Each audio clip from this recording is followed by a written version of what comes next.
Hey there.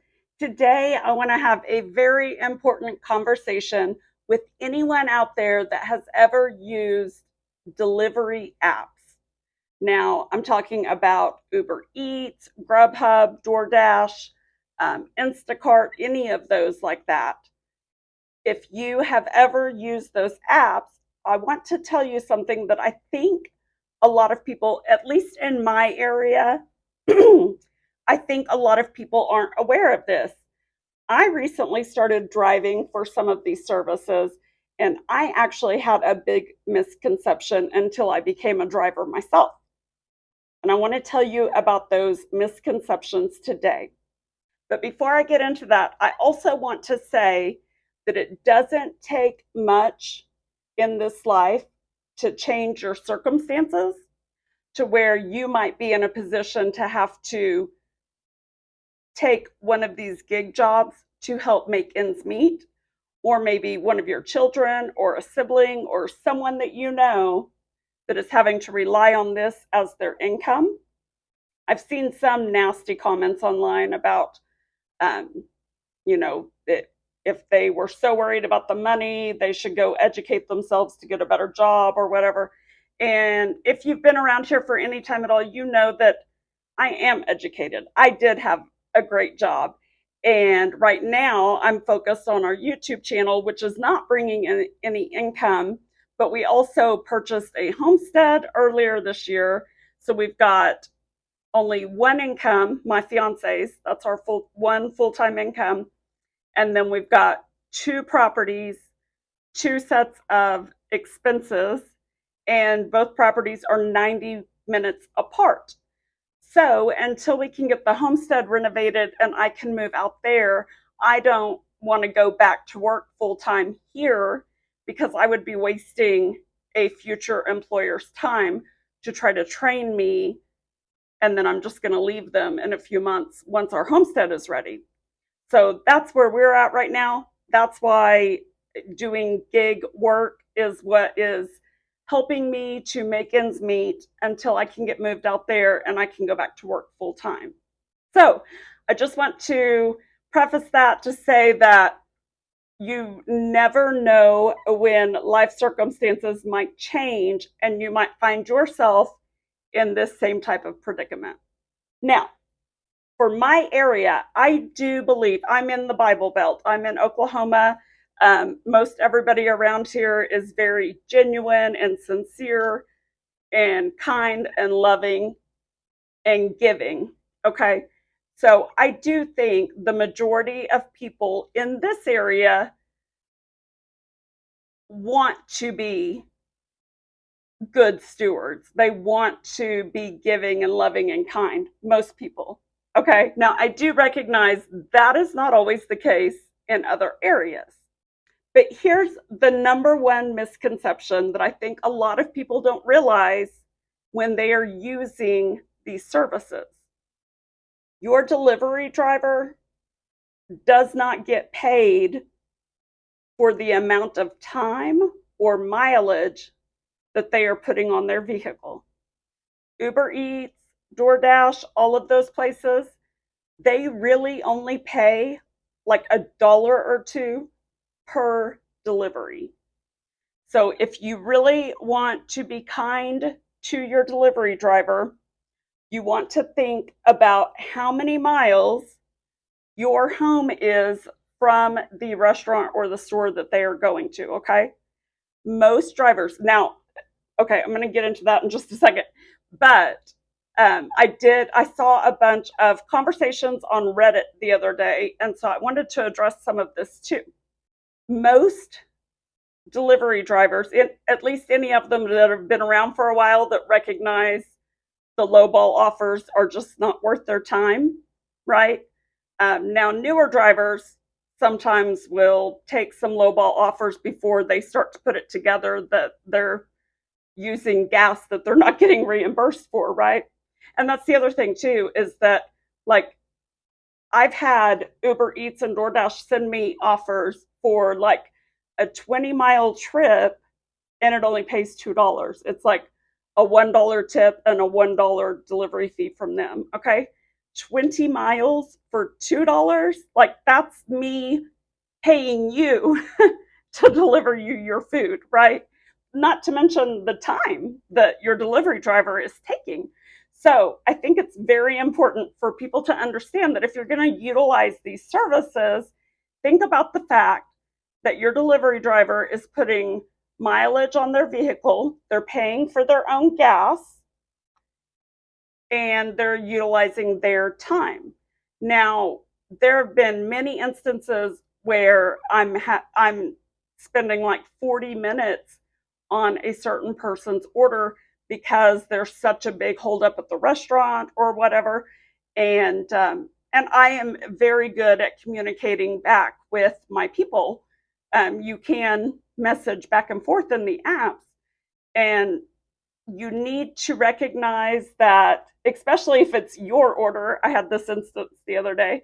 If it's your order that is causing the holdup because it's such a large order, um, I had a Whataburger order on a Friday morning, like a breakfast order. I guess the guy was ordering for a big business meeting or something because I had to deliver it to a business. And he informed me that this was something that he does every Friday and that he's used to the wait.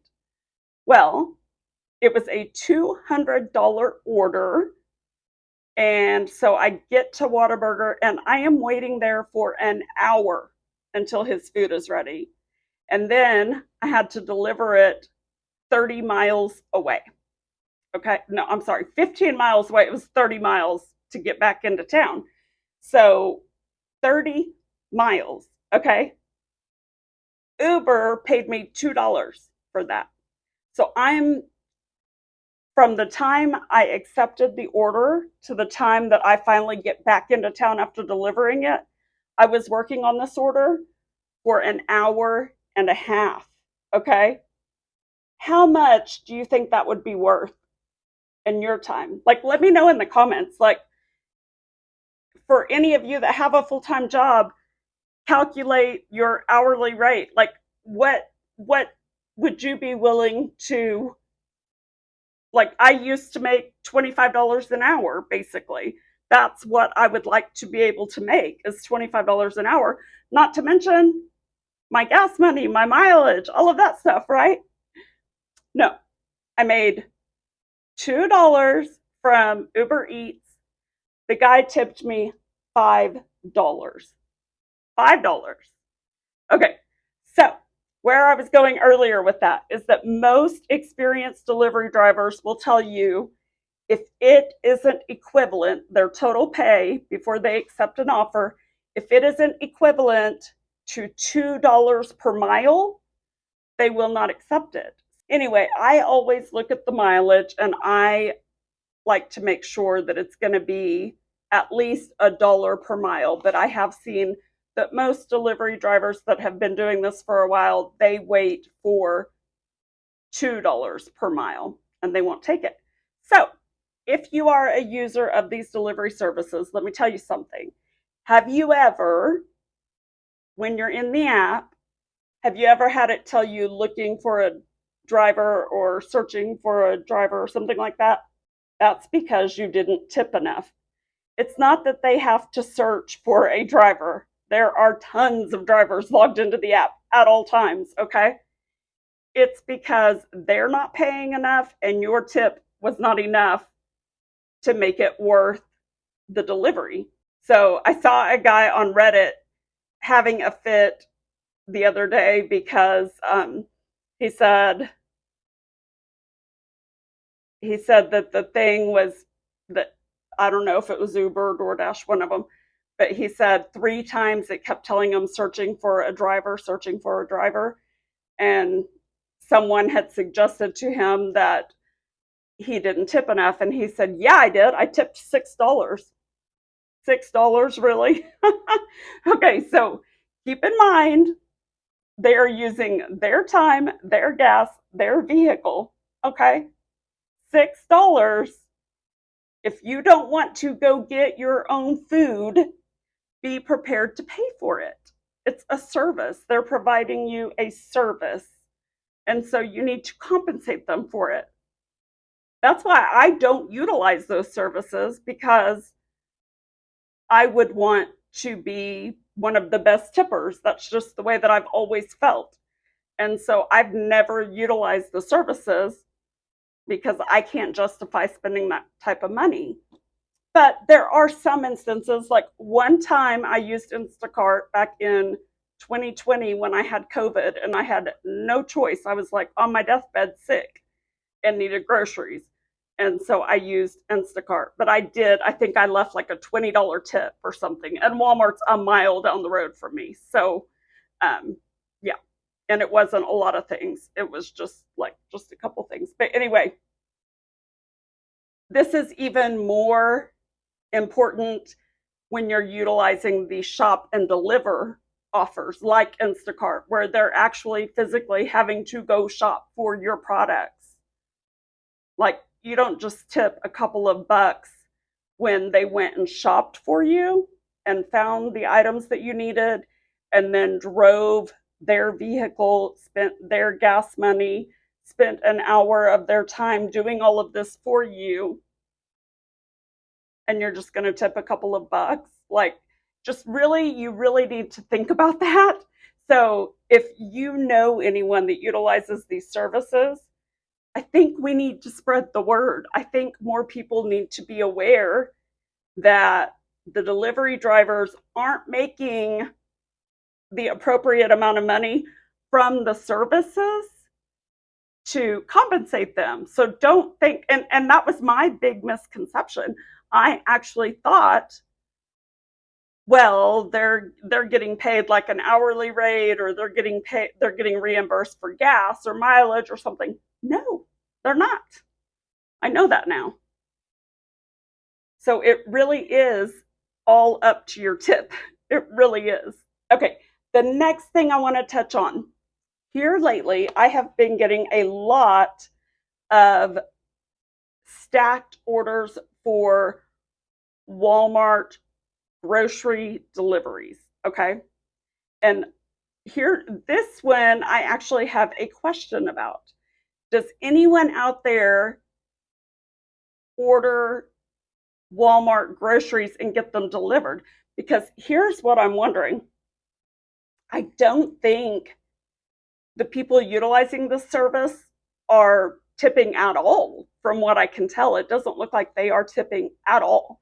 And I'll get like 3 of them.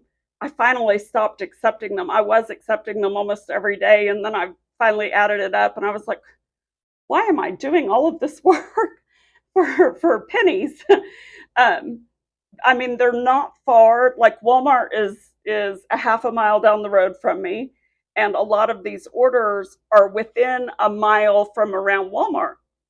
But the thing is, it'll be like 3 stacked orders that I've got to deliver. So it'll take like an hour of my time to go up there, wait for them to come out, load my truck up, and then I go, and it's usually large orders. And so like it'll take me like 5 to 6 trips back and forth from my truck to their front porch, unloading all of their groceries. And then on to the next one, do the same thing, 5 or 6 trips back and forth to unload all of their groceries.